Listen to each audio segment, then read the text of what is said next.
Pick it up, Naomi, quickly, before you embarrass yourself further.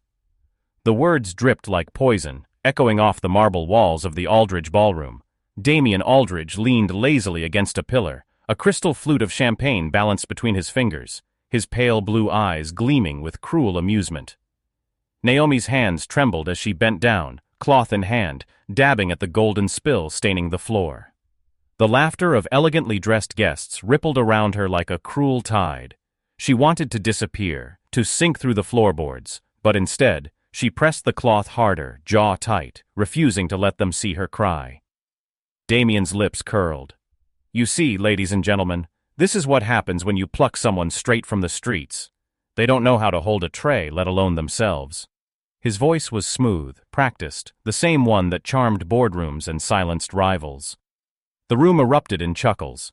Naomi's chest burned, but she kept her gaze fixed on the floor. To look up was to break. And then, his voice. Steady, firm, cutting through the mockery. Enough! Heads turned.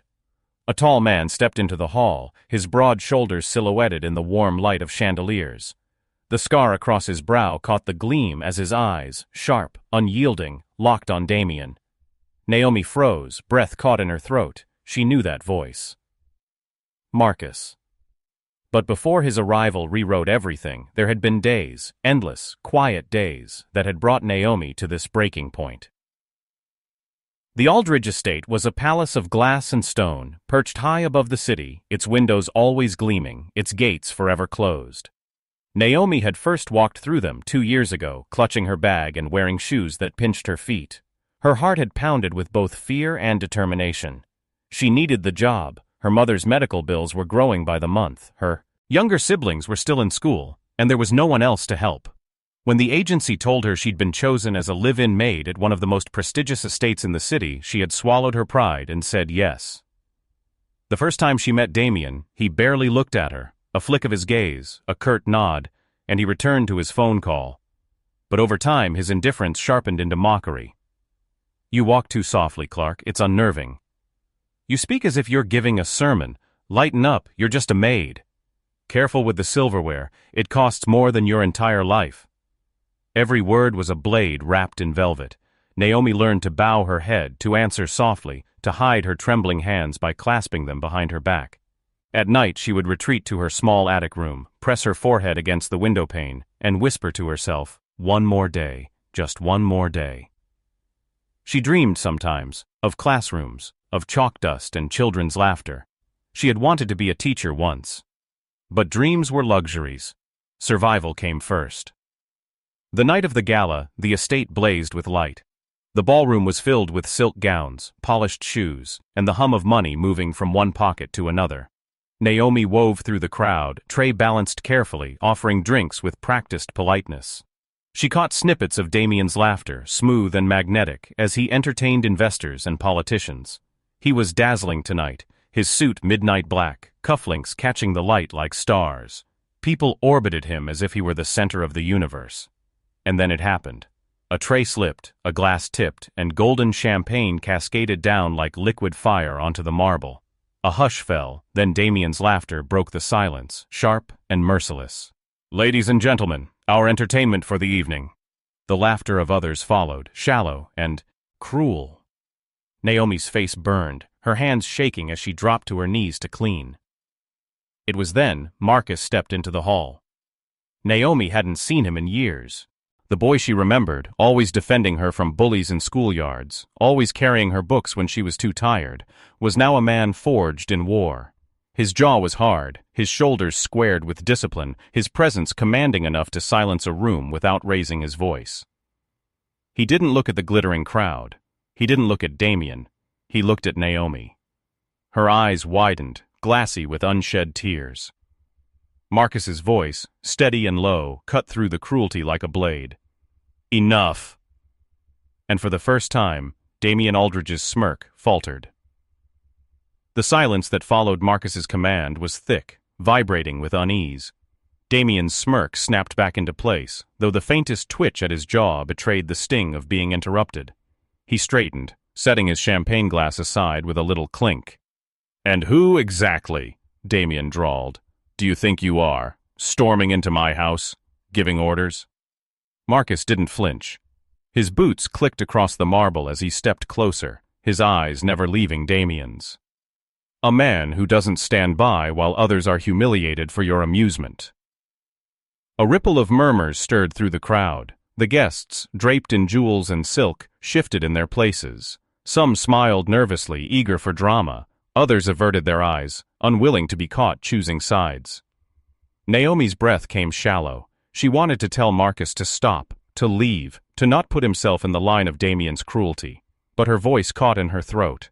She stayed kneeling on the floor, cloth still in her hand, as if frozen in place.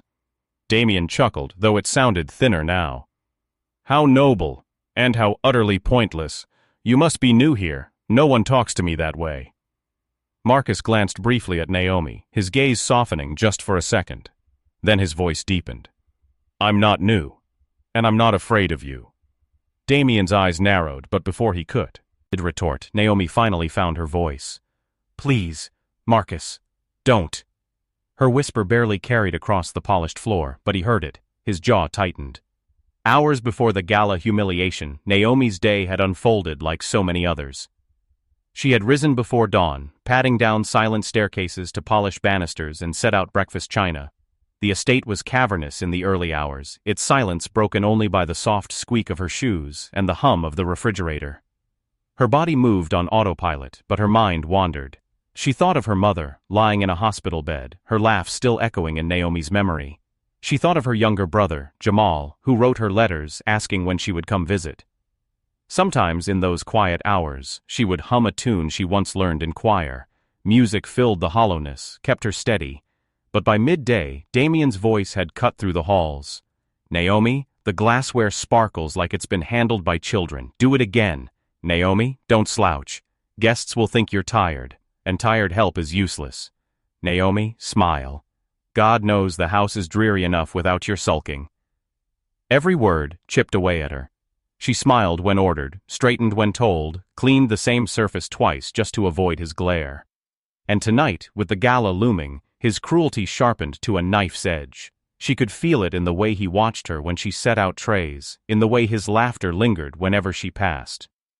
Back in the present, the crowd's murmurs thickened. Damien's guests were no longer laughing. Some even looked intrigued, whispering about the scar across Marcus's brow, about the steadiness in his stance. Marcus, Naomi whispered again, this time firmer, though her voice trembled. Please, don't make this worse. Damien seized on her words like a predator. He leaned forward, smirking. You hear that? Sold. Ear boy? Even she knows her place. Naomi's stomach twisted. Her place. The words were chains, cold and unrelenting. Marcus turned fully then, facing Naomi. His eyes softened, and his voice was gentler. You don't belong on your knees, Naomi. Her throat closed. The cloth slipped from her hand. The entire room seemed to lean closer, waiting for the explosion. Damien's jaw ticked as his smirk faltered for just a fraction of a second. He was being challenged, not just in front of his staff, but in front of investors, politicians, and socialites who fed on his image of absolute control. Stand up, Marcus said quietly to Naomi, though the words carried through the entire ballroom. Stand up, and let him choke on his own pride. Naomi's body trembled, every instinct screaming to stay small, invisible, safe. But her legs, weak, shaking, began to straighten. She rose slowly, until she stood tall, her chin lifted ever so slightly. Gasps rippled through the room. Damien's smile hardened into steel. You've made a mistake, he hissed at Marcus, his voice low enough for only a few near him to hear. No one undermines me in my own house. But Marcus didn't flinch. His voice was calm, even. Then maybe it's time someone did. The storm was only beginning. The ballroom had never been so silent. Even the orchestra, halfway through a sweeping waltz, faltered into uneasy quiet. All eyes were fixed on the triangle of tension, Damien, Naomi, and Marcus. Damien's smile sharpened, his pale blue eyes glittering with cold amusement. Well, isn't this charming, he said, raising his voice so every guest could hear. Our maid thinks she can stand tall, and her friend here thinks he's a hero. He let the word drip with disdain. Naomi's heart pounded. She wanted to shrink back, but Marcus's steady presence anchored her. He stood slightly forward, shielding her without needing to move his arms. Damien strolled closer, his shoes clicking across the marble. He circled Naomi, his tone a cruel mockery of curiosity. "Tell me, Naomi, how long have you been plotting this? Did you invite your knight in shining armor to embarrass me, to make me look like a fool?" Naomi's lips parted, but no sound came. "Answer me," Damien snapped, his voice slicing through the air. Her throat tightened. I didn't," she whispered. Damien leaned closer, his breath warm against her ear, his words venomous. "Then why does he look at you like you're worth something?" Naomi flinched, and the room seemed to exhale in one collective murmur. Marcus's voice came low, steady, and lethal. "Because she is worth something. More than all of this." His gaze swept the chandelier-lit room, the glittering gowns, the smug faces. "More than your empty parties and your hollow empire." The guests gasped. Damien froze mid-step, his face darkening. A visible crack split through his carefully composed mask. Hours before the gala, Naomi had overheard something that replayed in her mind now. She had been dusting the study, polishing the edges of Damien's towering bookshelf, when voices carried from the adjoining room. Damien was on the phone. "She's just a maid, for God's sake. I keep her because she's cheap labor, nothing more. If she left tomorrow, the world wouldn't notice." Naomi had stilled, her hand frozen on the feather duster. Cheap labor, nothing more. She swallowed hard, forcing her tears back, and kept moving, polishing surfaces that already gleamed. But now, standing tall in the ballroom, her mind echoed Marcus's words instead. "She is worth something." Damien's composure finally cracked. He laughed, sharp and bitter. "You dare walk into my house uninvited and lecture me? Do you even know who I am?" Marcus's stare didn't waver. "A man so small he needs to step on others to feel tall." The air snapped taut. Guests shifted uncomfortably. One older man cleared his throat as if to speak, then thought better of it. Naomi's hands clenched at her sides. She could feel every gaze on her, waiting to see whether she would wilt or rise. For years she had been invisible in this house, until tonight, when visibility felt like a knife pressed to her skin. Her voice, soft but trembling with hidden fire, broke the silence. "You mock me every day, Damien. You treat me like I'm nothing, but I'm not nothing." Damien's head whipped toward her, stunned that she had dared to speak. The crowd murmured louder now, sensing the air shifting. Naomi's chest heaved, her eyes burning. "I work until my hands ache. I send money home so my family can eat, so my mother can breathe another day. You've never once asked who I am, only reminded me who you think I'm not." Gasps. A woman in diamonds covered her mouth. Damien's face flushed crimson, his smirk finally slipping. "You dare lecture me in front of my guests?" Marcus's voice cut in like steel. "She dared to survive in spite of you. That's more than you'll ever say." Damien's fury boiled over. He slammed his glass onto a nearby table, shattering it. The crack echoed like thunder. "Enough!" he bellowed. "This ends now!" But the room no longer belonged to him. Naomi, trembling yet unbroken, stood tall beside Marcus, and the crowd, the very crowd he had tried to impress, watched not him, but them. The tide had begun to turn. The shattered glass sparkled across the marble like tiny shards of ice. Damien's chest rose and fell in ragged fury, his perfect composure finally undone. The room was holding its breath, waiting for the explosion. Marcus didn't move. He stood like a wall, steady, unflinching. His eyes never left Damien's. "You want this to end?" Marcus said, his voice low but carrying through the ballroom. "Then stop humiliating her. Stop pretending cruelty makes you strong." Damien's lips curled, revealing a snarl beneath the billionaire's mask. "And what would you know about strength? You—" He gestured at Marcus's scar with mocking flourish. "You come back, broken from war, and you think that makes you a hero?" A ripple of gasps surged through the crowd. Naomi's hands balled into fists. Marcus's scar, that thin line above his brow, had always been more than a mark. It was a story of survival, of nights he never spoke about. To see Damien mock it was like seeing him spit on every sacrifice Marcus had made. Marcus didn't flinch. He stepped closer, his voice still calm. "I didn't come back for medals. I didn't come back to be called a hero. I came back alive, so people like her wouldn't have to carry every battle alone."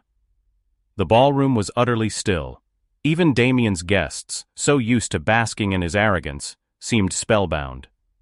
Naomi's throat tightened. She remembered the boy Marcus had been, defending her in schoolyards, brushing dirt from her knees when others pushed her down. And now, he stood again, a man forged in fire, shielding her from a different kind of war.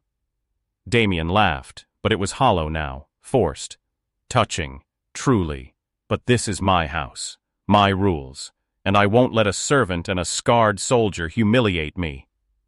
Naomi's voice trembled, but she forced the words out. You've already humiliated yourself, Damien. His head snapped toward her, eyes blazing. Her chin lifted. You think money makes you untouchable, but everyone here can see it now. You're afraid of being small, afraid of anyone who dares to stand up to you. The crowd erupted in whispers. Some nodded, emboldened by her words. Others glanced away, uncomfortable at the truth exposed. Damien's hands shook at his sides. You ungrateful little... Marcus stepped in front of Naomi, his chest broad, his voice thunderous now. Don't you dare! The clash was no longer subtle. It was war, waged not with fists, but with words and presence. Damien, the untouchable billionaire, was being stripped bare in front of his world. The orchestra, uncertain, and began to play again, soft, trembling notes that only made the tension heavier. Damien turned in a fury to the crowd, desperate to salvage control. Look at her, she's nothing but a maid. She scrubs floors for a living. Do you really want to take her side over mine? But the tide had turned. The crowd's murmurs were no longer in his favor. Whispers carried. She works harder than he ever has. He's cruel. I never noticed before.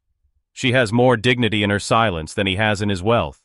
Naomi felt her knees weaken, but Marcus's hand brushed gently against hers, steadying her. She drew strength from the warmth of his palm, from the solidity of his presence. Her voice, though quiet, carried clearer than she expected. I may be a maid, Damien, but at least I know who I am. You don't even know who you are without people to look down on. It was the strike that landed hardest. Damien staggered back a step, his lips parting as if the air had been stolen from his lungs. For the first time in his life, the laughter wasn't his. It rippled through the crowd, soft, disbelieving, but real. Guests who once clung to his approval now chuckled at his expense. Damien's face flushed crimson, his breath ragged. Get out, he roared. Both of you, out of my house. But the words lacked power now. The mask was gone. His empire, built on intimidation and charm, trembled before the truth of a maid who refused to kneel and a soldier who refused to bow. And in that moment, Naomi knew, the battle had shifted forever. The words, "Get out," still echoed against the gilded ceiling, but the force behind them had already bled away. Damien's voice, once commanding, now sounded like a tantrum, a child's shriek in a room full of adults who had seen too much. The guests were no longer still. The ballroom hummed with restless whispers, silk skirts brushing as women leaned close to gossip, polished shoes shifting as men exchanged knowing glances. Naomi stood tall, though her hands shook. She had never been the center of so many eyes. For years, she had been a shadow in this house, moving silently, cleaning without acknowledgement, invisible until she made a mistake. Now every gaze was fixed on her, not in ridicule, but in quiet awe. Marcus's hand lingered protectively near hers. He didn't speak yet. He didn't need to. His presence alone said enough. Damien, desperate, scanned the crowd for loyalty. Are you all really going to let this servant disrespect me in my own home? Have you forgotten who I am? But his audience was shifting. One of his oldest investors, a man with silver hair and a crimson bow tie, shook his head slowly. I haven't forgotten, Damien. But I also haven't forgotten what respect looks like. And this, he gestured toward Naomi, this is the first time I've seen true courage in this house. The ripple was louder this time. A woman in a sapphire gown murmured, She's right, you know. He is afraid. Others nodded, emboldened. Damien's jaw clenched, his chest heaving. You'd side with her, with them, after everything I've given you? Marcus finally spoke, his tone even but cutting. Respect isn't something you can buy, Damien. And tonight, you lost it. Naomi's throat tightened. She saw Damien's eyes flicker, not with rage this time, but with something rawer, panic. The room that had always adored him was slipping from his grip like sand through fingers. The tension deepened when a woman Naomi had served countless times stepped forward. She was petite, wrapped in layers of pearls, her lips usually pursed with disdain. Tonight, her voice was surprisingly clear. "I remember when you laughed as Naomi spilled tea on my dress last year. You made a joke about her clumsy hands and everyone laughed with you. I didn't. I saw the way her hands shook as she tried to clean it. I saw her shame." She turned, her eyes meeting Naomi's. "I should have spoken then. I'm speaking now. You deserved better part." Yeah. Naomi's chest ached. For a moment she thought she might crumble under the weight of those words, not because they hurt, but because they healed. Someone had noticed her humanity, even in silence. Damien's face twisted. "Enough!" His voice cracked like glass. "You're all fools if you think she matters more than me." But the crowd wasn't listening anymore. Their loyalty had shifted, their eyes no longer on him, but on Naomi and Marcus. The reversal was complete. The billionaire who once commanded attention now found himself stranded in his own house, unwanted. Naomi's voice, soft but steady, cut through the murmurs. "I never wanted to humiliate you, Damien. I only wanted to do my job, to help my family, to survive. But you made me small, day after day, because you thought it made you big." Her words rang like church bells in the hush that followed. Marcus's hand tightened gently around hers, grounding her. Damien staggered back a step. The weight of dozens of eyes pressed down on him, eyes that once admired, now judged. His face crumpled, and for the first time he looked less like a titan and more like a man, fragile, cornered, and alone. "Stop." His voice cracked, barely above a whisper. "Stop looking at me like that." But the crowd didn't stop. They saw him clearly now, and there was no turning back. Damien's shoulders heaved as though the weight of the entire ballroom pressed down on him. The chandelier's glow no longer flattered his sharp jaw or his polished suit. It exposed the sweat beating at his temples, the frantic flicker of his pale eyes. Naomi held her ground. Her voice had already cut deeper than any blade, and now silence was her power. Marcus stood steady beside her, an unmoving sentinel, daring Damien to lash out again. The crowd waited. Dozens of eyes shimmered with curiosity, hunger for resolution. The billionaire who had always been untouchable was unraveling before them. Damien raised a hand, pointing at Naomi with a trembling finger. "You think you've won something here? You—" His voice cracked. He swallowed hard, but the words wouldn't obey. His arrogance was dissolving into something rawer, uglier. Fear. Marcus's tone was low, commanding. "If you've got something to say it to her with respect." Naomi's heart thudded. Respect. A word she hadn't heard directed at her in this house since she'd arrived.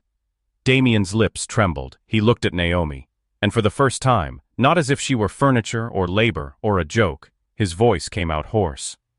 I never meant—" His eyes darted to the crowd, then back to her. His mask was gone. Naomi didn't let him finish. "Yes, you did," she said softly, her words slicing with quiet precision. "Every laugh, every insult, every time you made me feel smaller than the floor I scrubbed. You meant it." The truth landed like a hammer. Damien staggered, his knees buckling slightly. Gasps rippled as he sank down, not in grace, not in grandeur, but because his strength failed him. He fell to his knees on the marble, shards of broken glass still glinting around him. The crowd murmured, astonished, a billionaire on his knees before a maid. Damien's hands covered his face. His voice shook, breaking apart. "I don't know how to be anything else. My father, he raised me to crush, to win, to never show weakness. And now—" His chest hitched. "Now look at me." His sobs echoed in the hushed hall. Naomi's breath caught. She had imagined many things, his anger, his cruelty, even his violence. But never this. A man undone by the reflection of himself. Marcus's hand brushed hers gently, urging her to choose. Naomi stepped forward, her voice trembling but resolute. "I don't forgive what you did, but I do pity what you've become." Her words didn't sting, they hollowed. Damien lowered his hands, his face blotched, eyes swollen with shame. He looked at her as though she were a mirror he could no longer escape. The ballroom was silent, except for his broken sobs. Chance. Pell broke when one guest, a tall man with sharp spectacles, cleared his throat. "It seems," he said dryly, "that respect will no longer be bought with your name, Aldridge." Others nodded, murmurs spreading. Some guests quietly set down their drinks and began to leave. The empire Damien had cultivated, built on fear, charm, and power, was crumbling right there on the marble floor. Naomi inhaled deeply. For the first time in years, the air in this house didn't suffocate her. Marcus turned to her, his voice low enough only for her. "It's over." Naomi looked at Damien, once towering, now collapsed, and whispered, "For me, it finally is." The grand ballroom emptied slowly, like a tide pulling back from the shore. Guests slipped away in silence, their gowns whispering across the marble, their shoes clicking softly, none daring to look Damien in the eye. His empire had not collapsed in a courtroom or a boardroom. It had collapsed here, in the glow of chandeliers, before the gaze of the very people whose approval he once commanded. Naomi stood near the shattered crystal, her reflection splintered in every shard. She felt no triumph, no giddy rush of victory. Instead, there was release, a quiet loosening of a chain she had carried so long she had forgotten what freedom felt like. Marcus stayed by her side. His presence was steady, a promise without words. Damien still knelt, his body bowed, his sobs reduced to ragged breaths. When he finally lifted his head, his eyes were swollen, his voice rasping. "Naomi?" It was not the bark of a billionaire, but the plea of a broken man. "Don't leave me like this. Don't let me drown alone." The weight of his words pressed on the room. For a moment, Naomi faltered. She remembered every humiliation, every cutting remark, every night she had cried into her pillow because of him, and yet, she also saw the boy he had once been, raised in a cage of cruelty, molded into something monstrous. She took a breath. "I am not your savior, Damien," she said softly. "I was your servant, and you broke me more times than I can count. But I put myself back together, not for you, but for me." Damien's lips parted, but no words came. His tears slipped freely, his body trembling. Naomi straightened her spine. "You want forgiveness? Start by forgiving yourself, and start by learning to live without crushing everyone beneath you." She turned, her hand finding Marcus's. Together they stepped toward the grand double doors. But before they reached them, Damien's voice echoed after her, hoarse and desperate. "Naomi, wait." She paused, her back to him. "Will you ever look at me again? Not with hate, not with pity, but with something else?" His voice cracked on the last words, breaking completely. Naomi closed her eyes. A part of her wanted to keep walking, to let the silence be her final answer. But another part, the part that still believed in humanity, even buried beneath cruelty, turned slightly, enough for her voice to carry back to him. "Maybe," she whispered, "but only if you change. Only if the man you become deserves it." The doors opened. Cool night air rushed in, carrying the scent of rain and freedom. As she and Marcus stepped out into the darkness, Naomi tilted her face upward. For the first time in years, the stars did not feel distant. They felt close, almost within reach. And behind her, in the hollow echo of the ballroom, a broken billionaire wept into the silence he had once ruled.